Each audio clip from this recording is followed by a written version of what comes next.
What's up, everybody? Izzy here. And before you enjoy this episode of Classic Conversations, let me tell you a little bit about it. Uh, I recently sat down with my friend and neighbor Taylor. She is a Philadelphia native, so we get into everything Philadelphia sports, from the Eagles winning the Super Bowl to her experience at the Eagles parade. Philly cheesesteaks, music, and most importantly, her new scripted show, CEO of Millennials, that you'll find out more about as we do this as you listen to this interview, I should say. Uh, she's a really really fun girl, fun woman with an effervescent personality, and I hope you guys enjoyed the interview just as much as I did, man. It's such a fun interview. And we got plenty more classic conversations coming up in the very near future. But for right now, enjoy my interview with Taylor. Go. Welcome to another episode of Classic Conversations. I am Izzy, and today I have on the show. This is very rare for me, actually. I'm pretty much interviewing one of my neighbors. We're gonna get into the story of how we met, a the chance encounter. But she is a diehard Philadelphia Eagles fan, and we'll also get into that too. Um, how you doing, Taylor? I am great. Izzy, how are you? Good, good, good. So first question I like to ask my guests. So what was growing up like for you? Take us back a little bit. Oh, wow. So I was raised right outside of Philadelphia, about 5 minutes from the airport. It is called Delco, if you've heard of it. I consider it the Queens of Philly. We're a very blue collar, working town, lower middle class. And growing up, my father was the council president of my town and a GOP leader. And in my house, to have an opinion of your own, you really had to be able to prove why you thought a certain way. So I was kind of raised to debate, I guess. And school was always a little bit tougher for me. I had an undiagnosed slash ignored learning disability. I have ADHD. So school was always a little bit tougher, but I did well. It was more so in social circles that I had a lot of trouble making friends. My best guy friend always we were trying to put a finger on it and he said that I was a divisive figure growing up and I'm still not sure why what that means but we'll figure it out one day. So yeah, it wasn't the easiest. I got bullied a lot coming up and I think that that instilled like a real compassion for others within myself, especially others that are different, because the bullying for me was mainly around my birthmark. I like to say that my I was kissed by my aunt before she sent me down from heaven. But yeah, it just gave me a lot of compassion for those who are different, and that put me in a position to make a really diverse friend group throughout my life. And it's brought me a ton of opportunities to see different pockets of the world that I wouldn't otherwise have known. So I hope I covered it. That was kind of like a No, no, no, you definitely covered it. So you said that um growing up you had a learning disability. So did I. And what I like to tell people when it comes to learning disabilities is you're not dumb, or you're not, or some other form of it, which I hate using. I think you know what I'm alluding to. But it's just one of those things where your brain takes longer to process information than somebody that doesn't have a learning disability normally would. But it doesn't make you any different. In fact, it kind of makes you unique. But yeah. So what do you have any siblings? I do. I have one younger sister, Marissa, shout out. She is in PA/Jersey still, but one younger sister. Awesome. So let's talk. All right. Okay. So let's talk a little bit about Philly. So it seems to be there seems to be this debate on where to get the best Philly cheesesteak in Philadelphia. So for you, what's your go-to spot in Philly? Okay, if anybody from Philly is watching this, I might blow some minds, but if we're talking about like you want a tourist experience, like to go get a cheesesteak and experience it, Pat's is the king of steaks. That I love Pat's. But the two that I think are the best are Jim's on South Street and also Colonial Kitchen in Lansdowne, which is right outside of West Philly. Yeah, no, I've had one from Delisandro's when I passed through there, so, and that's pretty good. That's a crowd favorite. So yeah, let's talk a little bit of Philly sports. I know you, as I alluded to, you are an Eagles fan, and they just won the Super Bowl, and you were at the parade, correct? Oh, yes, I was. So what was that experience like?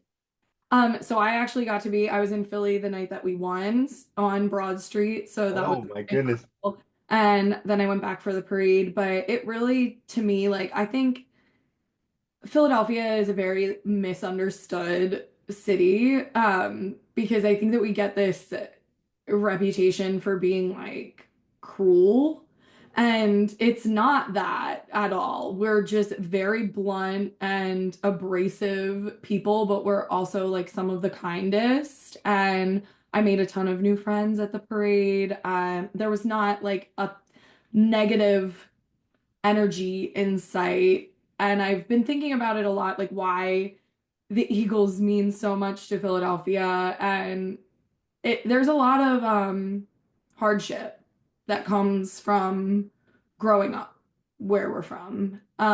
Whether you're encountering addiction or poverty or mental health, there's a lot of hardship that we experience just being from the area. And when we get to watch our city like win in that way, I think it's really special and we get to celebrate where as most of what you see, I think, from Philly is not the greatest news, you know? Mm-hmm. I totally understand that because it's kind of like how New York is in the sense that like we're like rude people, but if you're from here, like basically I tell people when visiting New York, if you're not from here, don't go to places, don't scurry outside of places the places that are well known like the Times Squares or you know something like that. But you know it's I always tell people it's a great place to visit, but tough place to live. That's how I define New York. Not But for the okay, so do you watch anything other than football as far as sports goes, or you just football fan? I am a big UFC fan. I had an upset this month with my boy Israel Adesanya. He's my favorite fighter. He just lost, unfortunately, but he's a legend. So everyone Nice. can get off our backs. Thank you. Nice. So what got you into like in UFC? I had an ex that was a little bit into it. We used to go to Dave and Buster's. I was sober for a period of time, so finding activities to enjoy was interesting, and we had to get creative. But a lot of the time, we went out and watched UFC, and there's just something about like first of all, I think it's an art. I believe like mixed martial arts is a form of artistry, and just the sheer like dedication and power of these people is incredible to me, and that they're just willing to put their bodies on the line in this way. Yeah, I think they're like modern day gladiators. I very much enjoy it. Yeah, respect. I'm a huge pro wrestling fan. Do you have an opinion on professional wrestling? N not really. Like I love that people love it. I never really understood it. And then the only other things I really know about it are like Vince McMahon being one of the worst people alive. So Yeah, that's like that pretty much that's very accurate. Um, that's funny. Yeah, no. Here's a little fun fact. I am actually a trained professional wrestler, so I will. If you would like to know more about it, we'll talk more about it off air. But yeah, love that, Izzy. That's amazing. I would love to come see you. yeah. Okay, what kind of music are you into? Like, what are you listening to right now? I'm into pretty much everything other than like new wave country music. Um, right now on repeat has been Simon Says. Um, Let me go look at my list. I love this question. Yeah, Simon Says by Pharaoh Monch that's been on repeat lately. But other than that, I really love like 90s alternative music. I'm really into like United States of whatever. A lot of the one-hit wonder bands of the 90s I like. Yeah, really into I have Chumbawamba was the last thing I was listening on my phone actually. That's awesome. I see. I knew there was a reason why we got along. I'm big into like '90s music and just '90s culture in general. So yeah, that's definitely right up my alley. But so what's a typical off day like for you? Like, what do you like to do when you're not working or just have a little bit of downtime? Oh my gosh, I feel like I haven't had an off day in a really long time. But I like to veg out. I like to binge a TV show, maybe hang out in my backyard with friends. I feel like I'm constantly on go, so a rest day is always welcome. Yeah, for sure. Um. So all right, let me do you wanna or do you actually remember before I even ask this question, do you remember how we met? I remember we were outside of a bar.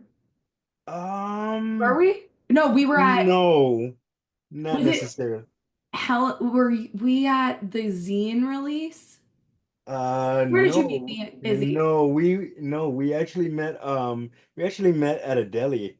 At a Um deli. yeah, Oh, I yeah. hope nobody judges me for this. We were having a night. Yeah, no, so we met at a deli. I was in there, I had just came back from somewhere and then you walked in and then I don't know, I think I was waiting for my food or whatever and then we just started talking and then you I started t telling you about this YouTube channel and you were very receptive toward me and that's pretty much how we met. Was it my deli in Ridgewood that we met at? Yeah, so it's the Okay, now I remember. Now I remember. Sorry. I meet so many people. I knew who you were when you messaged me, obviously, but I couldn't remember exactly where we met. Yeah, no. Just for the record, she followed me first. No, I'm just kidding. I'm kidding. But yeah.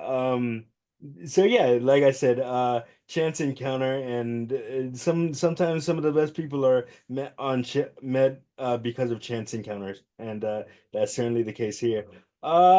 So I hear, I don't hear. I've actually seen that you have a podcast coming out. Why don't you tell us a little bit about that?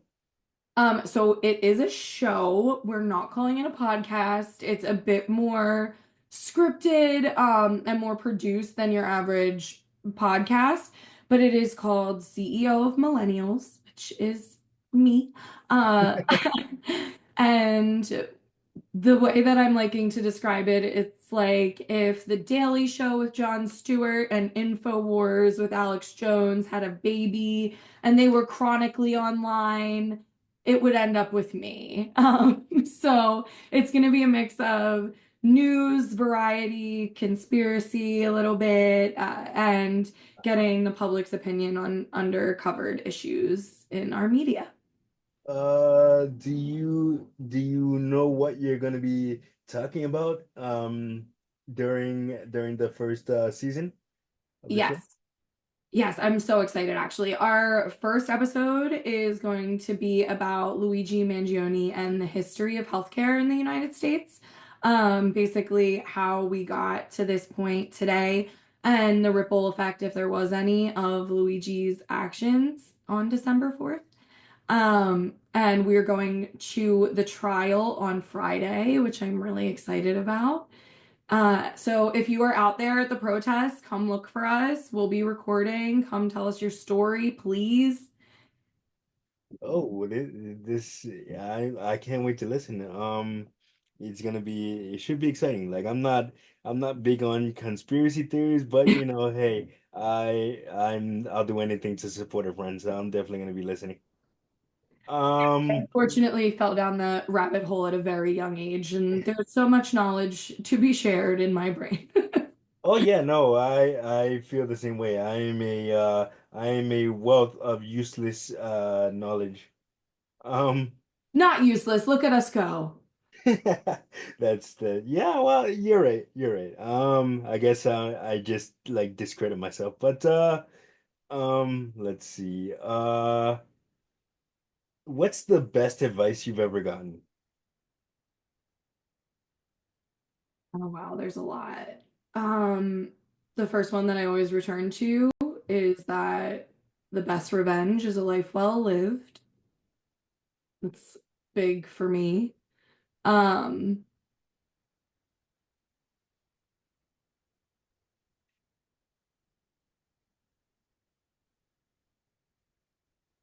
and I guess as I've gotten older, it's just something that I've learned. I don't know if it is a piece of advice. I think we hear it all the time, but letting go what is not for you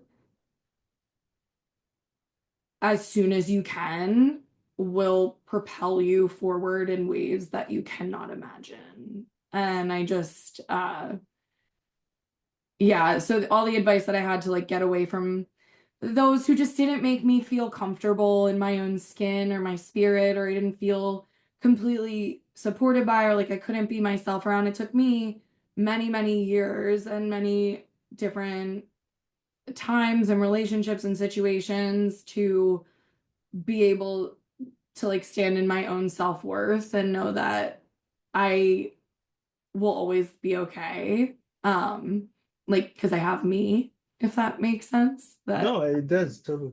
That's enough. So yeah, walking away from what is not for you and yeah, being and the revenge thing. Like if you got ops, go succeed. There's nothing more that they will hate, I promise. Mhm. That's a very good piece of advice for anybody listening. Definitely take that advice into consideration. So piggybacking off of that question, if you can give your 18-year-old self one piece of advice, what would it be? Um, don't give up and do not listen to anybody that tells you that you are incapable or that your dreams are too big. Um, don't give up. Don't I would if I could do one thing over, it would be listen to nobody. No, that's very good. So let's talk about bucket list. I mean, everybody has one. So what's the number one item on your bucket list? So anybody that knows me will know what I'm about to answer, how I'm going to answer you, and that is I want to free dive with great white sharks so badly. I know that that's so weird, but No, not at all. yeah, I got to free dive with Galapagos sharks about 2 years ago. My boyfriend set us up with Ocean Ramsey, the shark whisperer, one of my idols. And we went and dived in Hawaii, free dove with sharks, but I would love to be in the water with great whites at some point in my life. So I take it you have a kind of a daredevil vibe. So what's the craziest thing you've ever done? Like as far as like not Yeah, not yeah, not like, but just crazy stuff. I yeah. jumped out of a plane. Um, I've hitchhiked. That was pretty nuts.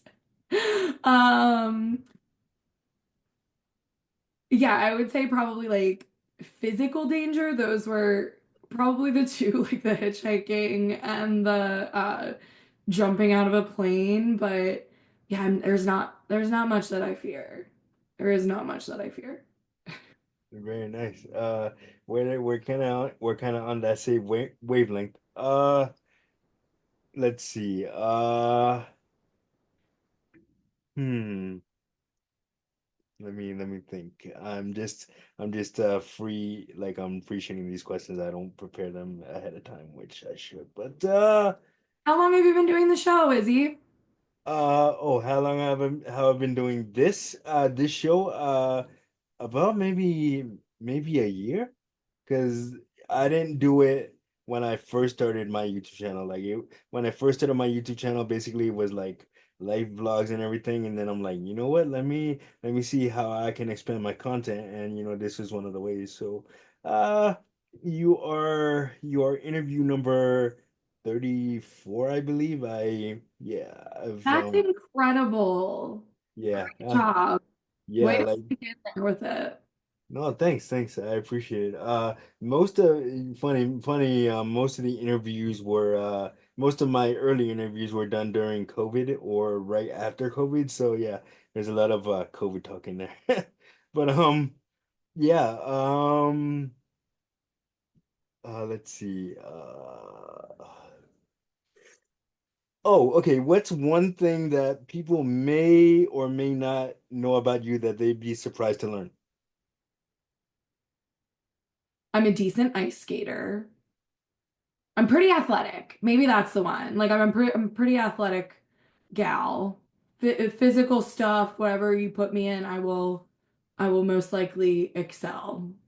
That's one that usually shocks people. And I went to whale camp when I was 13, which a lot of people seem to be excited about. But yeah, I went to whale camp when I was 13 in Canada and watched whales for a week. It was incredibly nerdy and amazing. No, please tell a little bit more about that whale camp. I never heard of that. Yeah, so I really wanted to be a marine biologist when I was Hmm. young. And I went to this camp on the island of Grand Manan. It is off the coast of New Brunswick in Canada. I just went back there in 2022 for the first time by myself, and it was so beautiful. But it's a beautiful island on the Bay of Fundy, and that bay has the highest and lowest tides in the world. So it's like 50 feet difference during the day. And the whales love it, I guess. So I got to be on a boat for 7 days straight, and we went to watch and observe puffins. We watched right whales. We got to watch them mate, which was insane, and lots of like campfire songs and things like that, like very cheesy movie stuff. But it was super cute and definitely stayed with me for a long time. Oh man, you are quite the adventurer. I don't know how I can top any of that.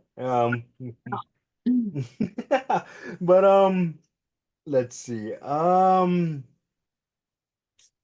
What? Let me see. So, you okay? Obviously, you grew up in the 90s, right? So, what was your favorite thing from that decade? Like your favorite piece of pop culture from that decade? Oh my goodness. Um, my favorite piece of pop culture from the 90s. Or just anything in general. Doesn't have to be pop culture related. I remember, no, I actually have been recalling this lately, so I love this one. Do you remember that you could like go to a vending machine and there would be trading cards, but they were for your favorite band. So it was like Spice Girls trading cards, and they would come with like a lollipop or something. But you could get like Um, NSYNC trading cards and Backstreet Boys and Spice Girls. So there was this like vending machine by my house that we used to go to get lollipops and Spice Girls trading cards. hey, I actually don't remember that. That's the first time I'm hearing about it. Because I don't think we had those here in New York. It We, was definitely right. It was we definitely had one by the house. yeah, no, we might have, but I wasn't like I was big into the arcade scene back in the 90s, so I was always at an arcade. You can always catch me at an arcade. But I loved the arcades back in the day. uh Love what was your favorite game to play at the arcade? DDR, of course. Of course. I will eat anybody up on it. Let's go. I'm pretty sure you will. You are a pretty athletic woman. Um so do you play any other video games besides DDR, or are you uh just The that? only one is I'm a Sims girl. I have always been a Sims girl. I haven't played in a few years now, but I do have the Sims 4 with many, many expansion packs. Way too many, probably. So yeah, Sims girl forever, for life. Awesome. Uh, so let's see. What haven't we covered that I want to cover? Let's see. There's so much, but I can't like it's not coming to me right away. Okay, so what's who would you say is the best artist that you've seen perform live? The best live, that's easily Lady Gaga. There's not, you can't, there's nobody out here that's gonna top her. And I've seen everybody. But yeah, Gaga, that has to be it. I would have probably put another name in there like a week ago, but I'm breaking up with Kanye. The fans are done. We're over it. Get better, my guy, and leave us alone. Kanye West, that could be a whole nother episode of Classic Conversation where we just talk about all the crazy shit that that guy has done. But hey, I could talk about I would I'm a like he's my favorite artist by far, and it's so hard. no, I I would understand. love to be in on that conversation. Maybe we'll have to revisit that on a future episode. Who knows? So for me, I'm gonna say it was Metallica. Like I seen Metallica play live, so it's yeah, and I'm Great one. I got to see such a them huge at fan. a Bonnaroo like late night jam with Run DMC of all people. Such a huge fan. And the Offspring is pretty cool too. I have seen them play live. I got to see them in San Diego in 2022. I love The Offspring. Definitely one of my top five favorite bands. Big, big fan of The Offspring. That's awesome. Yeah, no. Let's see. What's your favorite Offspring song? Man, now you're putting me on the spot. Man, okay, so I love Come Out and Play. Oh, great one, great one. I also love have you this maybe you've heard this, maybe you haven't, I don't know. Did you hear the song that they did for Batman Forever? The Batman Forever soundtrack is called Smash It Up. I don't think so.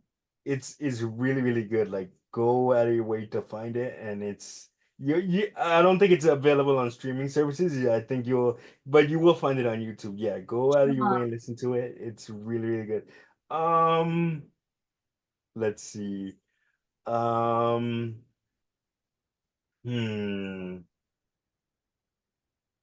You What's can the too. You got it. You got it going. Listen, most people, I love The Offspring because they're a band that I feel like a lot of people don't know that they know. I went to that concert with a guy that was like a few years younger than me, and Mhm. he was hesitant to go because he didn't know if he knew any of the music. And I was like, "You're definitely going to know a lot Right, of right, the songs." So when we were leaving, he was like, "I knew like 50% of the songs. They right, for People don't sure, know how popular they really are." for sure. Um, let's see. Also, Pretty Fly for a White Guy is a great song too. But um, let's see. What's the worst concert you've ever been to? The worst concert I've ever been to. This has nothing to do with the artist because they're still one of my favorite, but Fall Out Boy at the Electric Factory in like 2014, I want to say. I was volunteering and their manager did not let me get a picture with Pete Wentz to begin with. And that was mean. Then I got punched in the face 3 times in the God. crowd by the same person, and my nose was bleeding. And I had to go outside and put a tampon up my nose. And the only thing that I wanted to hear was Saturday, and they played it, and they never play it live. So I was very upset, and that was the worst concert I've ever been to. Oh my goodness. That sounds like a really bad night. I did you It was insane. It really was insane. An insane night, but like not even in the top five. So what and that's saying something. So um is there anybody that you haven't seen in concert that you would love to see? yes, the who did I? Well, Billy Idol is the one that I've been thinking about a lot. I really would like to see Billy Idol live. I haven't seen Cher. Would love to see Cher. I'm trying to think if there's anyone like current, more recent that I haven't been able to see yet. I'm a big concert goer. Like I love to go to concerts, so if I like a band, more than likely I'm gonna buy tickets, even if I can't afford it. We're going. Yeah, no, I love music too. Like my music collection is like really diverse. Like most people look at me and they just assume that I listen to hip hop, but that's just hip hop, but that's not true at all. I'm like a big rock and 90s alternative guy and just rock in general, rock and I like a little bit of metal. Metal I have a love-hate relationship with. But yeah. Hmm. Uh there are a few more questions that I want to ask you, but we gotta take a little short break, but we will be right back with more classic conversations and yeah.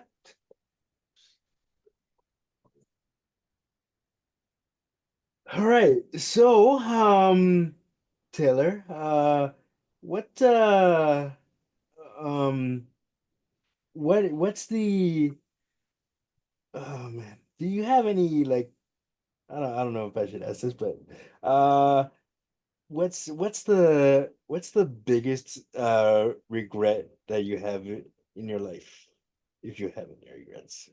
No, that's a really decent question. I think my biggest regret is just self-doubt.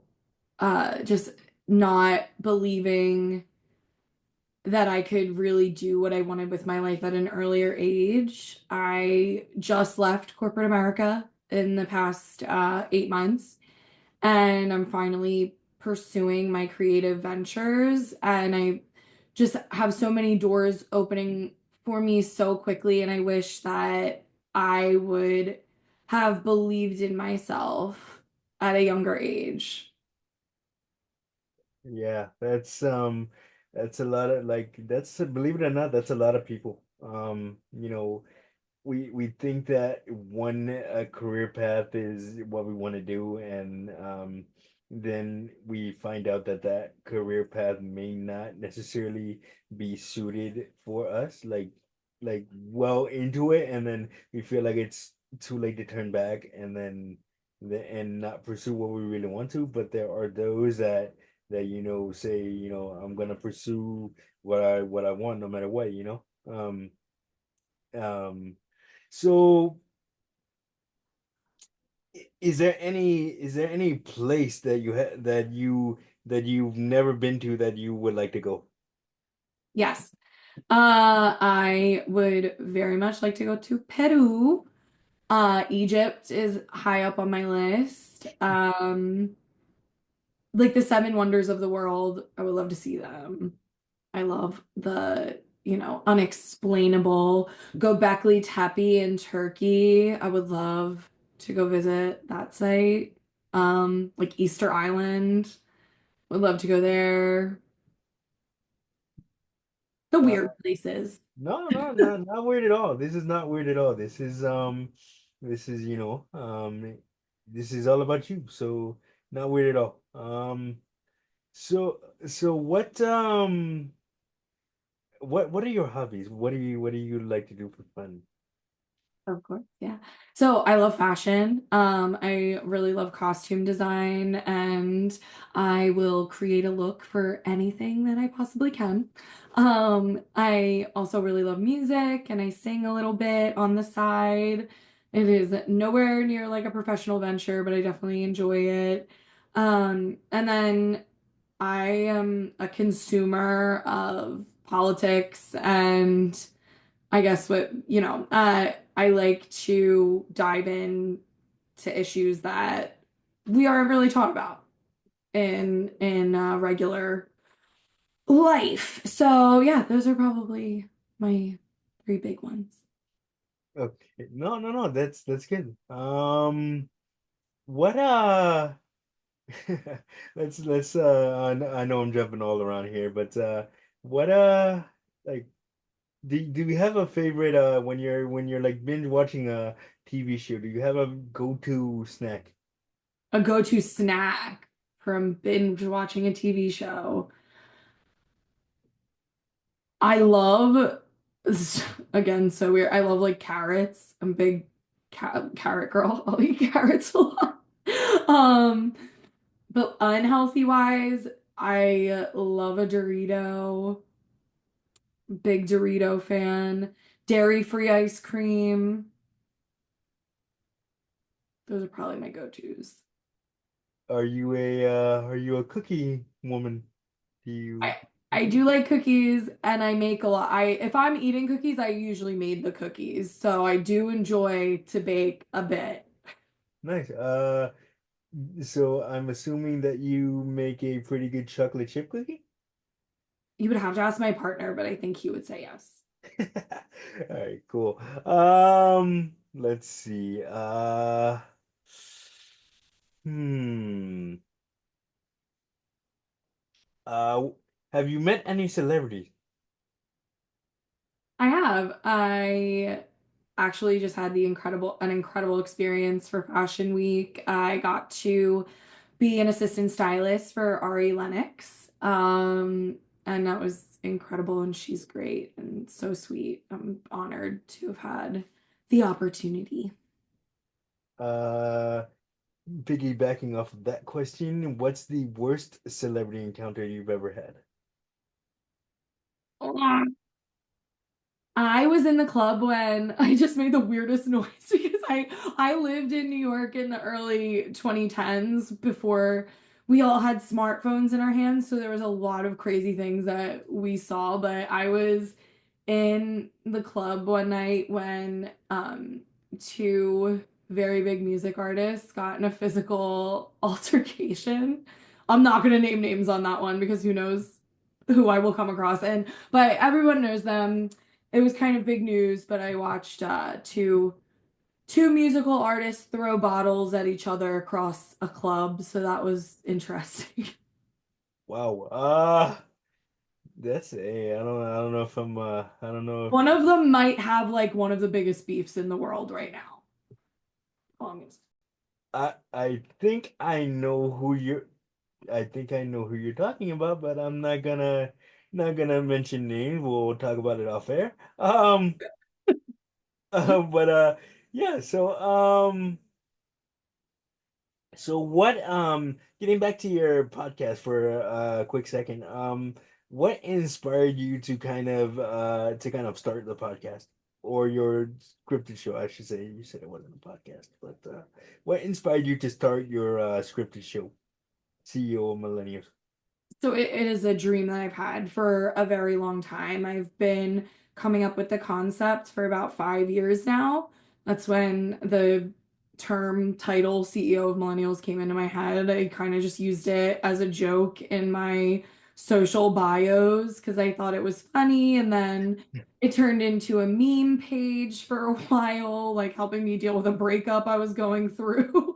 And I started writing the show more seriously about it 6 to 8 months ago. And I met a production team in December who originally brought me on Bay One Productions, Bay One Entertainment.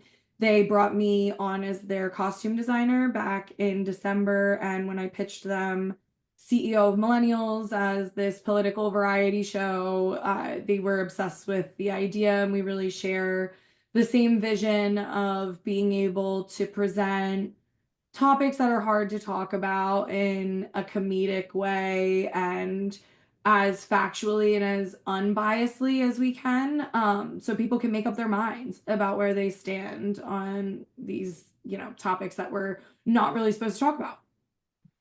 That's that's really cool. And like I said, I'm really looking forward to listening to it and seeing it, however you choose to present it. But what's one big misconception that people may have about you? I think for a long time, at least the way that I viewed it, um,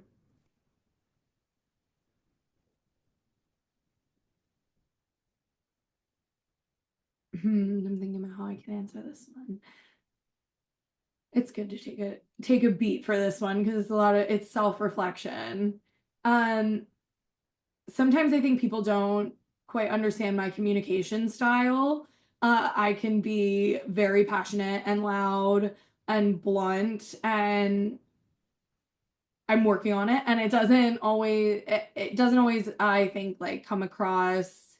I'm also have a very big personality, so I think people at times wonder if I'm like putting on an act or something. But I very much the character all the time. No, that's a very good answer, and it takes a lot to admit, our faults and everything. So that's really good. Um, I think you're awesome, by the way. Thank you. uh, so um, the okay. So what? I always let my guests kind of get to know me a little bit. So do you have a question for me, or is there something that you've always wanted to know, or anything like that? Sure. So, what do you think your biggest success was with your show so far? Oh man, probably damn. Uh, probably Probably my I remember posting like a reaction video for the John Wick 4 trailer, and that got over like 80,000 views, and I was like, jeez. Uh but yeah, no, so one thing about this channel is I'm not necessarily doing it because I want to become famous. Like I honestly honestly, like if that comes, it's great, but I'm not doing it because I want to become famous. If that was the case, then I would have like quit a long time ago. Because like a lot of people don't realize how difficult content creation is, especially in a world where everybody's doing the same thing, and you're trying to stand out in a world full of people that are doing the exact same thing that you're doing, and trying to put your own spin on it. So it's very difficult to this do content creation, and especially YouTube, because there's so many things that people don't know about YouTube, that like if like you like basically you only know about you like these things if you try to upload a video on YouTube. Like there's certain footage you can use, like like any footage with music you can't, like you gotta navigate around that, because then it becomes like a copyright thing, and if you get like too many copyright strikes, your channel gets shut down, and you'll never be able to create one again. So it's a whole lot of things that you have to navigate in the unknown world of content creation, especially here. Um, Absolutely. I've been learning so much over the last few months. And there's so much that goes into it. I have so much respect for content creators that put out, there are people that put out videos every day, and I just give them all the credit in the world. yeah, I am one of those people, but I will give people a little bit of a peek behind the curtain here. I've never actually shared this, but what do you call it? I basically record all my content for the week in one day. So I'm like recording and editing and making sure everything's correct to get it out all in one day. So it's tough. And then I Dropping just some advice on us. I love to hear it. it's just yeah, no.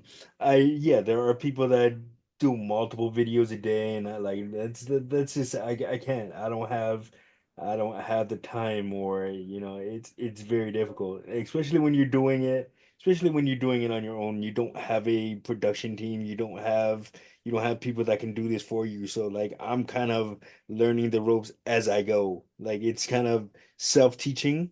I think I'm getting better at it. I'd You're like doing to great. I'd like to think I'm getting better at it, but yeah, no.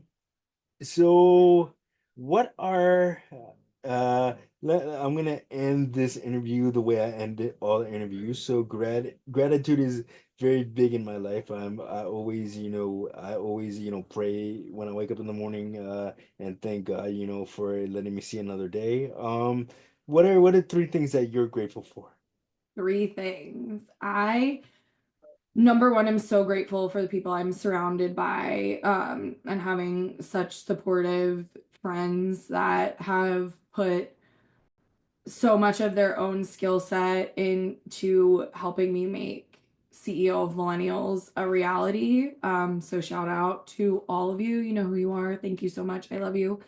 Um, I am super grateful for self-awareness and self-growth and self-examination, um and like my ability to constantly recalibrate and like try to see where I can be a better human.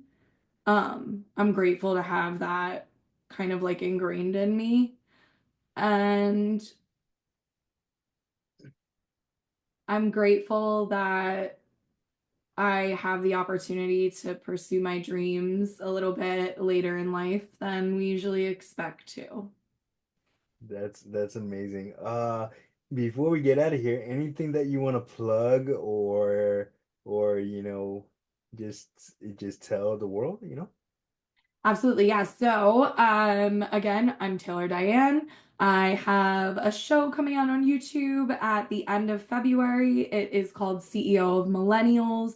We're going to cover a lot of fun topics. It's going to be really funny. I have a ton of comedians coming in that are going to be helping me as far as our writing and coming in for character spots.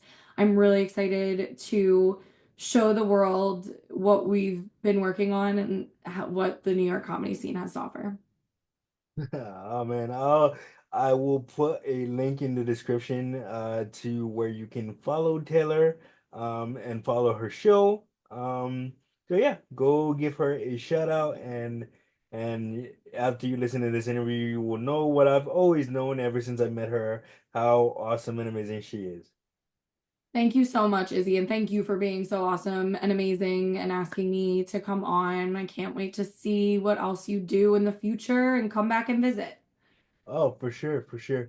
Um, but yeah, until then, that is gonna do it for this episode of Classic Conversations. I am Izzy, she is Taylor, and we are out of time. See you guys on the next one.